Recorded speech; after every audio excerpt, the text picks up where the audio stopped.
Hi friends, అందరికీ నమస్తే. Welcome to BRK facts YouTube channel. నేను మీ బొమ్మెడ రాజ్ కుమార్. పాకిస్తాన్ పావులు కదుపుతోంది. పెహల్గాంలో జరిగినటువంటి దాడిని ఖండిస్తూ భారత సైన్యం చేసినటువంటి దాడికి పాకిస్తాన్ కూడా పావులు కదుపుతున్నట్లు సమాచారం.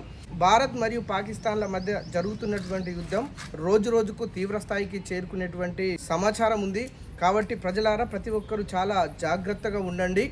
పాకిస్తాన్ ఉగ్రవాదులు పెహల్గాంలో జరిపినటువంటి దాడిని ఖండిస్తూ పాకిస్తాన్ ఉగ్రవాద స్థావరాలపై భారత్ సైన్యం దాడి జరిపి అక్కడున్నటువంటి ఉగ్రవాద స్థావరాలని ధ్వంసం చేసి కొంతమంది ఉగ్రవాదుల్ని హతమార్చినట్లు సమాచారం మనకు తెలిసిందే కదా.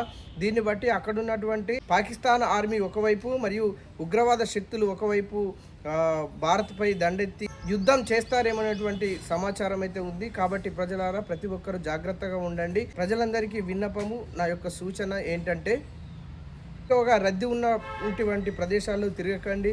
ఎక్కువ జన సమూహాలు ఉన్నటువంటి ఏరియాలో ఎక్కువగా ఉండకండి. ఎందుకంటే అక్కడ పాకిస్తాన్ల యొక్క నిఘా యంత్రాంగం ఉండొచ్చు. అక్కడ పాకిస్తాన్ల యొక్క గూఢాచారులు కూడా ఉండే ప్రమాదం ఉంది. కాబట్టి ప్రతి ఒక్కరూ జాగ్రత్తగా, ప్రతి ఒక్కరూ అప్రమత్తంగా ఉండాలి. ఎవరు కూడా అత్యవసరంగా పనులుంటే తప్ప బయటకు వెళ్ళేటువంటి ప్రయత్నం చేయొద్దు. దాడి ఏ రూపంలో ఎక్కడి నుంచి వస్తుందో మనము పసిగట్టలేము. భారత్ పాకిస్తాన్ల మధ్య ఇక యుద్ధం తీవ్ర స్థాయికి చేరుకునేటువంటి ప్రమాదం ఉంది. కాబట్టి ప్రతి ఒక్కరూ జాగ్రత్తగా ఉండండి.